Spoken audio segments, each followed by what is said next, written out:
dia a todos. O intuito aqui é a gente trazer um pouquinho aí do trabalho que vem sendo feito aí no decorrer dos anos. Nós estamos num desafio aí, já foi dito aqui anteriormente, em ganhar confiabilidade e, como todos sabem, nós temos uma grande dificuldade hoje com mão de obra. Acredito que isso é uma dificuldade de muita gente aqui. E com isso, a gente a cada dia que passa, a gente tenta automatizar mais nossos processos, principalmente para quem tem usinas mais antigas. Araporã, por exemplo, é uma usina de 60 anos. Vou falar um pouquinho aqui do histórico dela. Fazer uma breve apresentação aí. Meu nome é Geraldo Leodoro, sou engenheiro de produção, químico. eh, Primeira formação eu sou químico, depois engenheiro de produção. MBA em liderança executiva e gestão empresarial, MBA em gestão da manutenção, especialista em processamento da indústria sucrocoeira e especialista em geração de energia. E aqui um pouquinho do meu histórico profissional, onde comecei na Araporã Bioenergia em 2001 como analista de laboratório. De lá saí em 2015 como supervisor de produção. E depois passei por alguns grupos, a ODS Agroindustrial, SJC, implantei essa usina aqui, a ITEL, que fica lá em Tumbiara. A Bom Sucesso, nós fomos lá duplicar ela junto com o Instituto lá. E em 2021, eu fui convidado a voltar, depois de 6 anos aí, a voltar para Porã. Família Francesc me deu um desafio aí de voltar como coordenador industrial. E posteriormente aí tive a oportunidade de assumir uma gerência. Falando um pouquinho da Araporã, a gente está localizado em Araporã, em Minas Gerais, bem no Triângulo Mineiro. Nós temos uma equipe aí de em torno de 1.500 funcionários. Temos capacidade de moagem de 2 milhões de toneladas de cana, 3 milhões de açúcar branco, sendo 90% exportação. 130 mil mega de energia, capacidade instalada de, energia, de exportação de energia, e 65 milhões de litros de álcool. Como eu disse, é uma usina antiga, é uma das mais antigas do estado de Minas Gerais, e temos um desafio de automatizar uma usina e colocar inteligência artificial numa usina antiga. Isso é uma discussão muito grande que a gente tem no nosso dia a dia lá. Bom, aqui um pouquinho falando acho que é até um pouquinho repetitivo, o colega da Lins aí trouxe um pouquinho do histórico aí da Revolução Industrial. Começamos lá no século XVIII, com a mecanização, começando aí a utilizar vapor para movimentar equipamentos. Depois, no século XIX, produção em escala, né? O Fordismo aí veio e, e, e fazendo linha de montagem em, em série. Depois tivemos a indústria 3.0, que aí na década, já aí em 1969 aí, que começamos com a automação robótica aí. Tem um exemplo aí do Apollo 11 aí, que levou o homem à Lua, já utilizando essas tecnologias. E agora na indústria 4.0 nós temos o desafio de integrar os IoTs, redes, nuvens, IA, e temos como exemplo aí o SPA, o Smart Track e o IoTab, né, que já são virados para manutenção.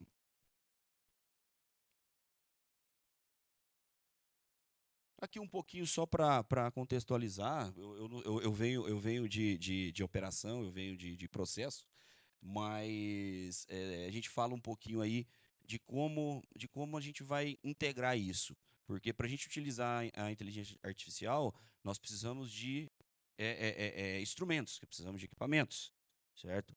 A Smart veio aqui falar um pouquinho aí dessa questão de confiabilidade, né, Ricardo? Então, sensores para conectar todas essas informações. Depois nós tivemos aí o Big Data, que é a coleta de análise de valores de dados. Então a gente precisa que essa informação chegue para a gente tomar as devidas decisões. E depois robôs autônomos, né, que é a automação de processos físicos, de máquinas inteligentes capazes de executar tarefas mais complexas. E quando a gente fala em tarefas mais complexas, nós estamos falando aí de pegar um aparelho da época do Proálcool e fazer ele operar sozinho. Esse foi um dos nossos desafios lá. Então, o fluxo de funcionamento aqui, então a gente tem a planta física, da planta física a gente cria um modelo virtual, esse modelo virtual cria simulações, e dessas simulações a gente, o próprio a inteligência artificial faz as recomendações do ponto ótimo, e isso começa a virar um ciclo dentro do processo. Bom, aí nós temos aqui o primeiro passo, modelagem do processo. Criação do modelo, detalhamento dos fluxos, né, principais características dos equipamentos. Então, a gente precisa conhecer que equipamento que nós vamos é, é, é, automatizar. Comunicação do sistema de controle, né, comunicação PLC servidor, conexão entre servidor e banco de dados, e a aquisição de dados em tempo real. E depois a gente tem a questão da customização das regras de automação. Aqui eu paro um pouquinho para a gente falar sobre um detalhe que eu prezo muito. Como eu já disse com vinho de processo, é, em algumas empresas, quando a gente foi implantar isso já é a segunda usina que a gente implanta esse sistema, é, quando a gente foi implantar, o pessoal estava deixando para o pessoal de automação fazer o ajuste da inteligência artificial. Aí nós pegamos e falamos, peraí, a automação já criou toda a estrutura, já colocou isso para a operação. Agora, pessoal, agora é a operação que vai calibrar ele. A automação sai de campo, entra operação. Se der algum problema, alguma inconsistência de dados, aí sim volta a automação. E nós tivemos muito sucesso com isso, porque a operação que conhece o que vai ser feito, ela que conhece os parâmetros. E qual que foi o intuito?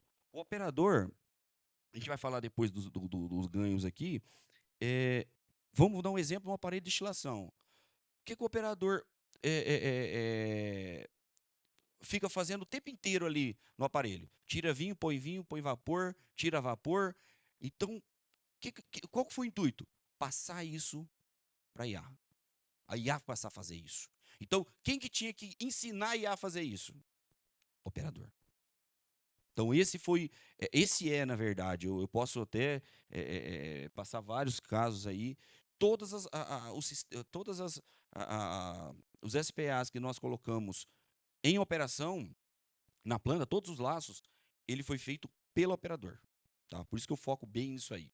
E depois, aplicação e otimização do processo, né? Que a gente, hoje na Araporã, todos os laços são fechados, né? Então, os set points são ótimos, são inscritos, né, no supervisório.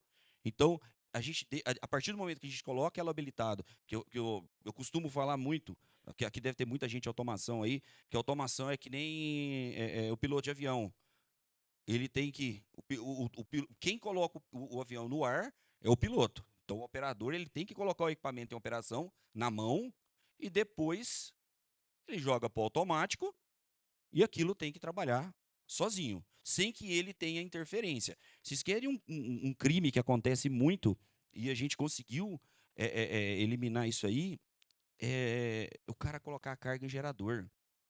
Cara, eu não sei se todos aqui já sentou do lado de um operador e ficou sentado ali, ficou olhando ele colocar a carga, tirar a carga num gerador.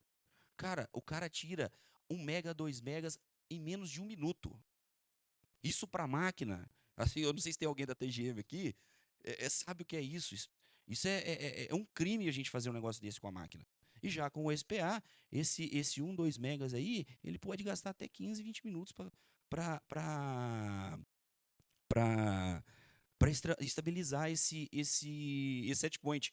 Porém, como a gente está falando de inteligência artificial, a gente não deixa chegar. Aí alguém pode chegar em mim e falar, Geraldo, mas se eu gastar 15 minutos para colocar 2 megas na máquina, o processo vai faltar escape no processo, vai diluir o Brix do xarope, vamos ter que começar a ter problema na fábrica. Aí é onde entra a inteligência artificial.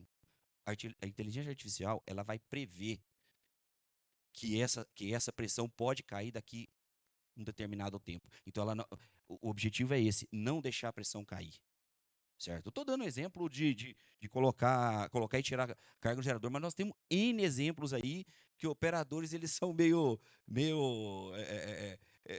mão pesada, digamos assim, na hora de cuidar de um set point. Tá? E assim, não é uma crítica, tá, pessoal? É uma realidade, porque assim, é eles que fazem a coisa acontecer, tá?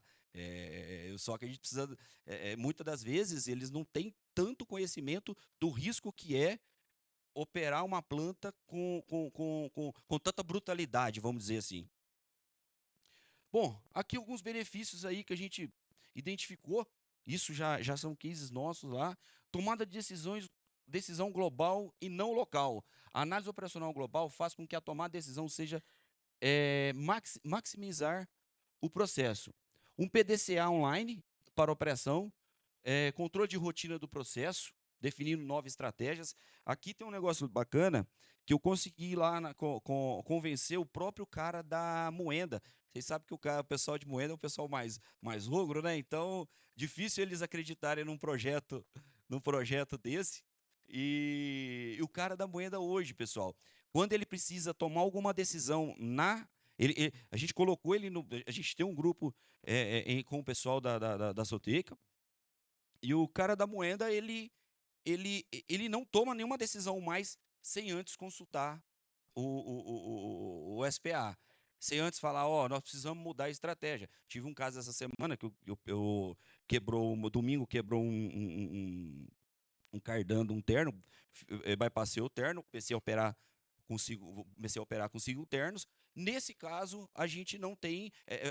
Toda a estrutura ela desconfigurou, digamos assim. Então, de domingo até ontem, 10 horas da manhã, nós operamos com 5 ternos e, consequentemente, o SPA desabilitado. Voltou automaticamente. Qual que é a prioridade do cara? Voltou a moar, colocamos o cardan, voltamos a moer, habilitou o SPA. O sistema voltou a operar por si só. O operador não coloca mais, estou dando o exemplo da moeda, o operador não coloca mais a mão em aumentar ou diminuir, ele não toma a decisão de aumentar ou diminuir a água na embebição. Isso daí é uma tomada de decisão do da IA, não dele. Tá? Dados de laboratório influenciando no processo diretamente. Então, como eu disse, ele não toma decisão. No caso da pau do bagaço, ele vai lá no laboratório.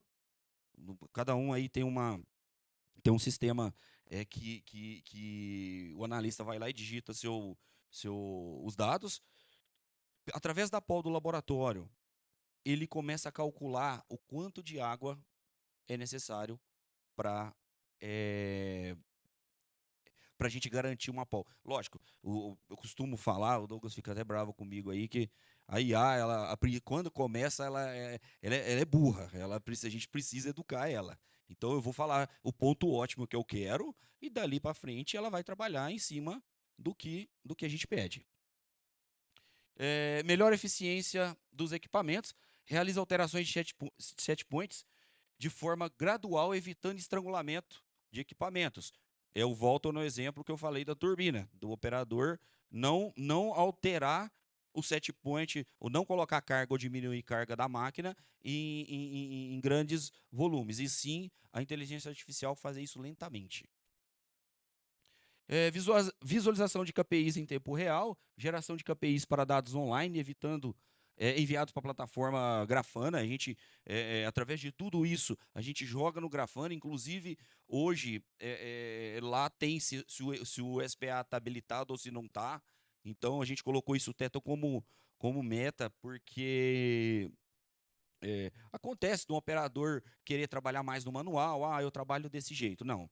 Todo mundo, então a gente acompanha isso através de gráficos. Opa, o turno C chega às 5 horas da tarde, 5h30 da tarde, todo mundo sai da usina. Então a gente fica à mercê de quem está lá. E muitas das vezes a gente observou que os caras estavam desabilitando esses laços por querer operar do jeito dele. E foi um trabalho de convencimento, um trabalho de conscientização para o pessoal entender a importância. Hoje, nós temos aí, em média, mais de 90% de tempo habilitado, de tempo de utilização desse, desse dessa IA. Ah, Geraldo, mas 90% ainda não está usando 100%. Cara, para chegar em 90%, nós estamos há 3 anos nesse projeto. Para chegar em 90%, para você convencer, para você gerar confiança, aí vai um tempo. Então, assim, a gente já considera isso uma grande vitória. Agora, o desafio é ganhar esses 10% aí, que às vezes um desabilita, outro desabilita, mas a gente ainda vai chegar lá. Bom, estabilidade de consumo de vapor de processo, isso aqui é importantíssimo aí para quem trabalha com processo. Vou mostrar um gráfico ali que a gente tirou lá para como era antes e como é atualmente. O laço da embebição, aqui, quando a gente considera é, uma análise de 3 anos antes da gente instalar o SPA na planta, com 3 anos depois, nós tivemos em torno de 0,5% de ganho na extração, mantendo ele habilitado. É, acredito que muita gente sabe que 0,5% na extração é 0,5% direto na eficiência. Então, isso daí é um grande case que a gente leva aí e demonstra isso daí. Isso aqui são dados rastreáveis, são dados que estão nos nossos boletins. Então, cara, foi fantástico isso aí, esse trabalho. Nos primeiros anos, ainda a gente não tinha a visualização de tamanho ganho. Aí, no decorrer, quando você começa a colocar isso em gráfico, você consegue ter essa visão. Na destilaria também, olha para vocês verem. E aqui era um desafio muito grande. Você pegar um destilador e falar para ele, cara, você não tem mais que colocar e tirar vinho. Essa decisão não é sua mais. A decisão, eu quero que você habilite o SPA. Se tiver, lógico, o aparelho ele não vai operar sozinho. Então a gente teve N reuniões, N discussões, tivemos que colocar o operador para falar diretamente com o programador, para eles se entenderem e conversarem e ajustar o aparelho. Não adiantava o supervisor, o encarregado ir lá e querer explicar a forma ideal. Não, vamos deixar o operador fazer isso. O operador, lógico, a gente pegou o melhor operador que a gente tinha e colocamos ele com o programador. Cara, o resultado foi fantástico. Vamos pegar aparelho 1. Esse aparelho é um aparelho aí da época na verdade, todos os aparelhos são da época do Pro Álcool, só para vocês terem uma ideia aí. É, esse aparelho ele roda 10, 15% da safra. Como a gente tá focado em açúcar, eu acredito que, não sei se ainda os preços estão tão se aproximando aí que corre o risco ainda de alguns estados já estão mudando, né, de mix. Mas, cara, é, esse aparelho ele saiu de 0,0030 para 0,025 com um ganho de 11% do tempo de utilização.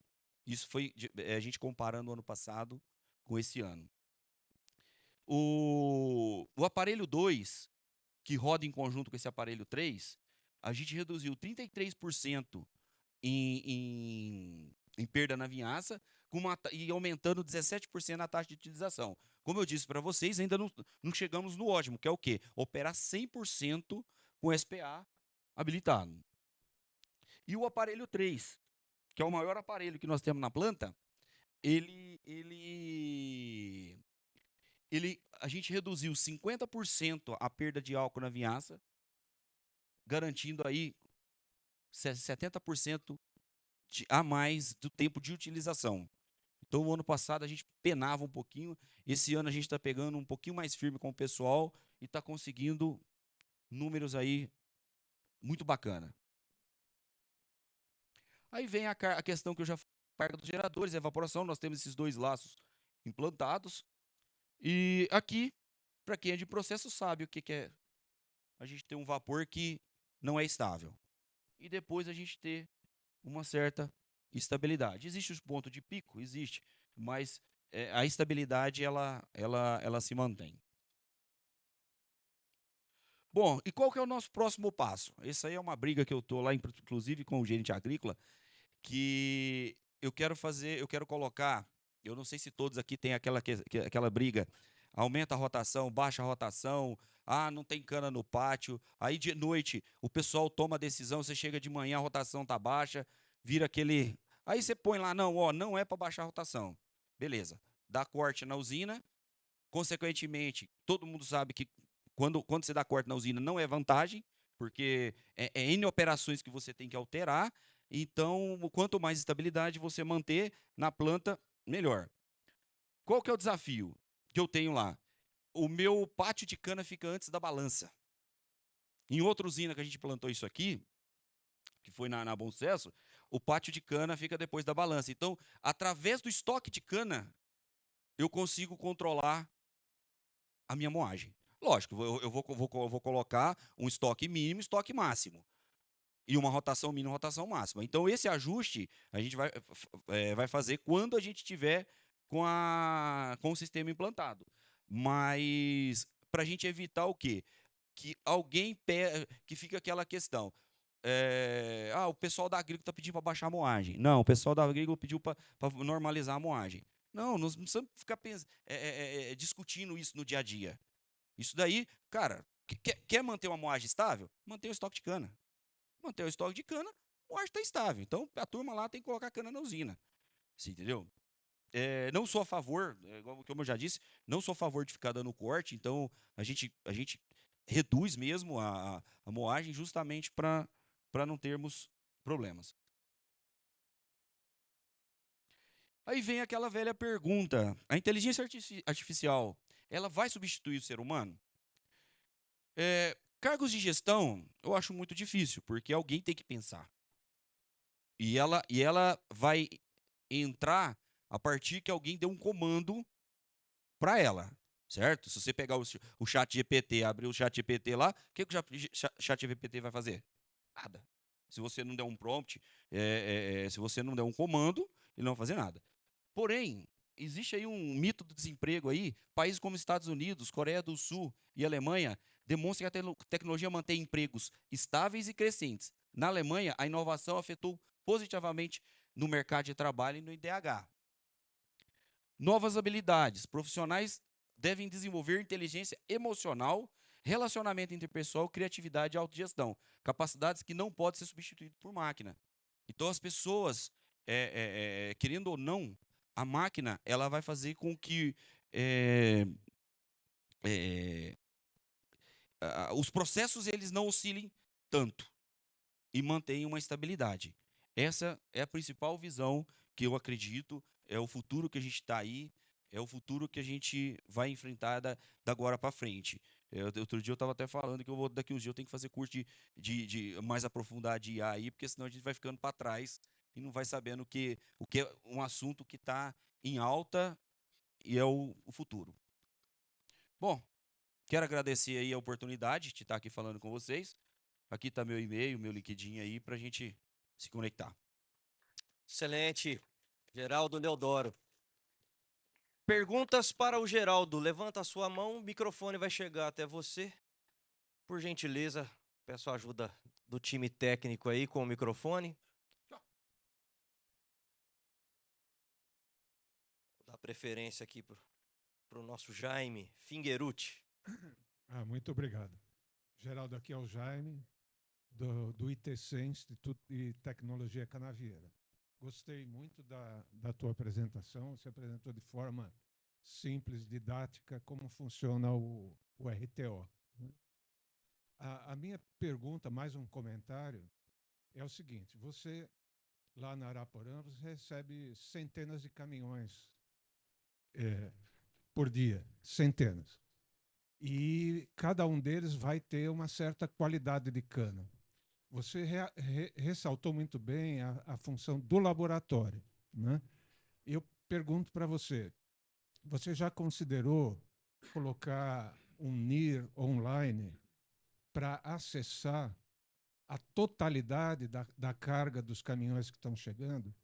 Além disso, o NIR online na entrada de cana e no bagaço permite que você tenha uma eficiência de extração online também, que pode ser usada como auxiliando a definição de um set point de água de imbebição ou mesmo de rotação de moenda. Essa é a minha pergunta. Eu gostei muito, muito obrigado. Obrigado, Jaime. Professor, esse é um assunto que eu já tive conversando com o nosso CEO. Inclusive, a gente andou olhando aí no passado. Acho que vale depois nós dois trocarmos uma figurinha, porque eu já vi apresentação sua na Pedra, né? Não, na Alta Mogiana, que vocês fizeram um projeto e tiveram muito ganho em extração. Mas pode ser um próximo passo de um trabalho aí, a instalação de NIR, que também é um futuro aí que a gente busca aí nas usinas. Tá certo? Obrigado, Jaime. Legal, mais uma pergunta? Tem uma mão levantada aqui, por gentileza.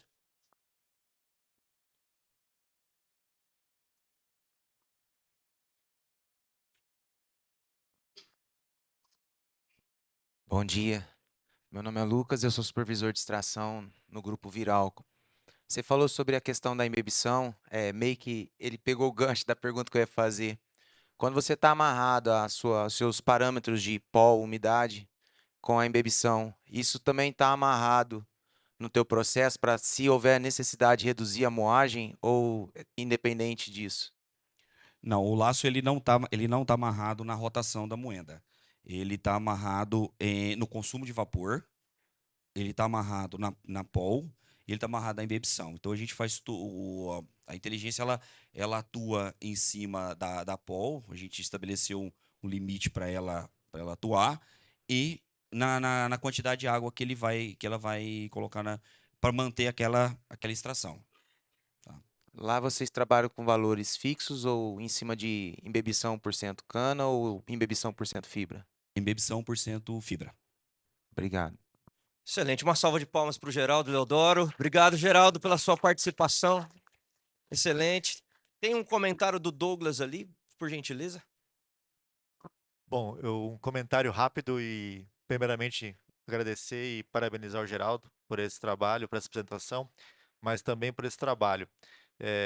Eu acho que a gente buscou trazer o case da Araporã por um motivo.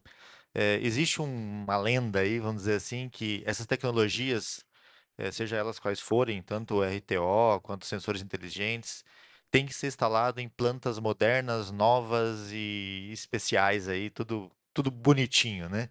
E Araporã é a prova disso que não. O Geraldo chegou lá, a gente estava na parte de energia, a gente fez um trabalho com a CPFL, que é um parceiro deles, e o Geraldo conhecia a tecnologia e ele precisava de performance. Então, o que que ele fez? Ele colocou performance. É claro, ele tem suas limitações, suas restrições.